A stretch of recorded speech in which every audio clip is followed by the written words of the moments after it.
Well, where I'd like to start is, Peter, why did you start the Pop Explosion? Whatever possessed you? What was the reason in 1993 that you did the first bookings and brought it in? First thing I gotta say, and thanks for coming, but I'm really sorry that this is such a sausage party. Because Shelley and Angie should be here. You know, like whatever happened, it could never have happened without hundreds of people getting involved and really investing themselves in this little community. But anyway, but you're stuck with the guys. But it certainly couldn't have happened without Angie and Shell and a whole bunch of other people. You know, like I said, I have a festival problem, and there's something about I think I saw Monterey Pop when I was a kid, and I always thought that it was an amazing concept to bring all these people together, and it was about a sense of community.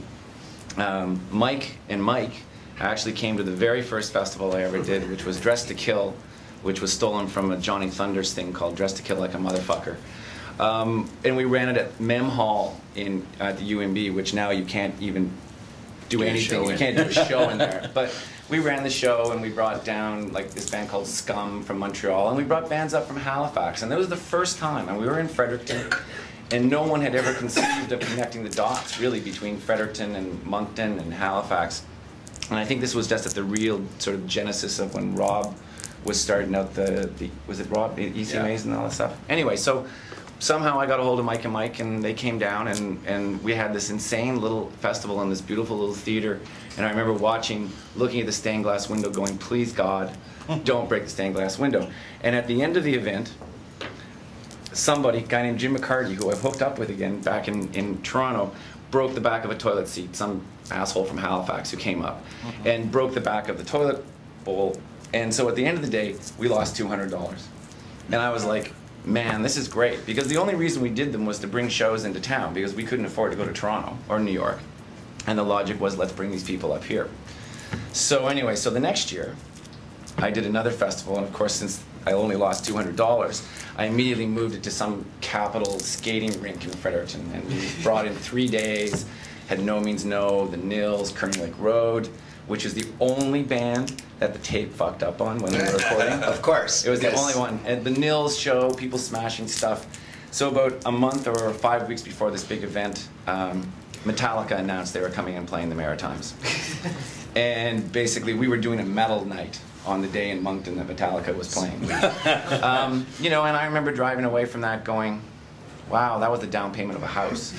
Because I lost about $15,000 from that little venture. And anyway, so briefly, the genesis of it for me and why I want to do these festivals and why I felt it was important was it was a community-based thing, and that the way that we could best represent our communities was to make sure that the context that they're in is a context that is unquestionable. Having Red Cross come and play Halifax, you can't imagine, you know, and like having local bands in that position where they're not just an opening slot, which I'm going to take a slam now. Virgin Festival, fuck Rogers, sorry. You know, side stage. I mean, I don't see what that does for local music. It gives them a side stage of a side stage, and there's basically those things are lowest common denominators. They just happen to be going in a slightly different demographic. So anyway, so the festival, the whole reason for doing it was I was working with these great bands and there was this great scene going on, and the best thing that I could do for my bands was to create an event that allowed all of our friends and all of our bands to be viewed in a different way.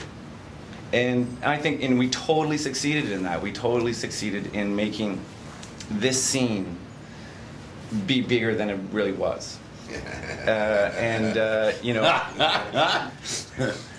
you know, and so part of so I did it for 3 years, and basically when I left after my last stint at the Halifax Pop Explosion, I was pretty certain that I'd never come back to Halifax.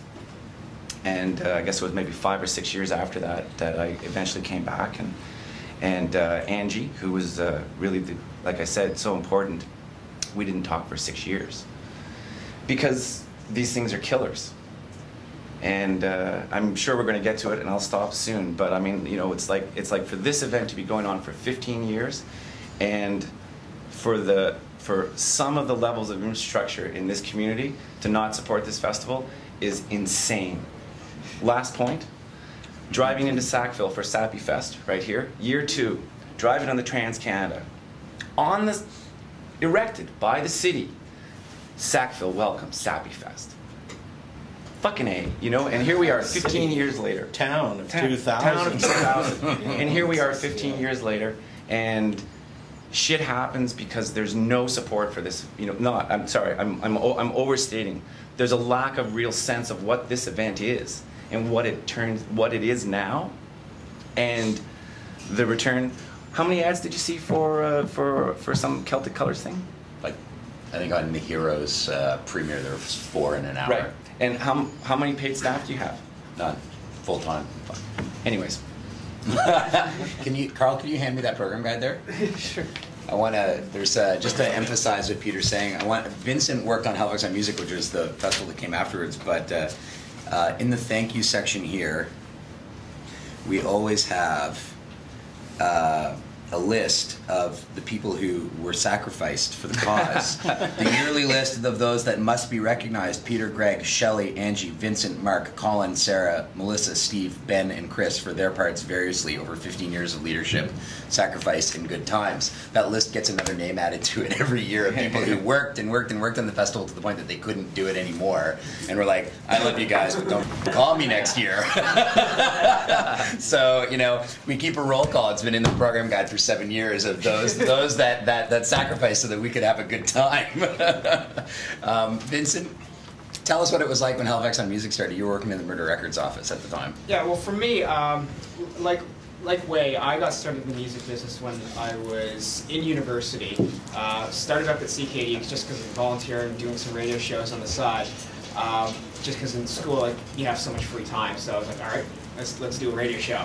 So from there, I moved on and somehow convinced my professors that they would give me academic credit for volunteering at the label and helping out doing some stuff. So that all worked out really well because I got to meet a whole bunch of people and just learn different things about the music industry. Then I got pulled into the On Music Festival, met Angie, because Colin and Mark at the time, who were at Murder, were also involved with the On Music Festival. So for me, getting pulled into that atmosphere in the first year was really, I guess, a whole different kind of feel of looking at the music side of things. Because when you work in an event management, it's a whole different concept, because you're looking at all different planning and very detail-oriented stuff. But then all of a sudden you get to the event and you're just doing things, making decisions on the fly, because stuff just happens. As everyone here can attest to, there's 15 years of stuff just happening that wasn't planned for, but they made adjustments and it all happened. I mean, I'm sure Waye can tell a pretty good story about what happened today, but as I said, it all fixed up. It's all fixed up and all ready to roll. Waye mentioned that, like, yeah, the festival tends to chew people out. Every year, someone would get sick, basically, around the festival, and would be out of commission for like a day or two. I think the first year, Waye was out, and I think the next year, Angie was sick for a long period of time. For me, I don't think I necessarily got completely burnt out of it, but I ended up I think I moved out of the city and I had other things. So this past year, I somehow got connected back into some of the festival stuff. Was living in Vancouver for a bit, so I just helped out on the side with the New Music Fest. And we were just comparing some of the different things between New Music West, how they're focused, and Halifax Pop Explosion. So it's a totally different type of festival in terms of who they're targeting, and a whole different set of funding too. So while they have the same set of worries, it's not at a different scale. But as I said, it's really an interesting history of how things have come together and sort of shifted, but we're still looking at the same sort of problems that we did years ago.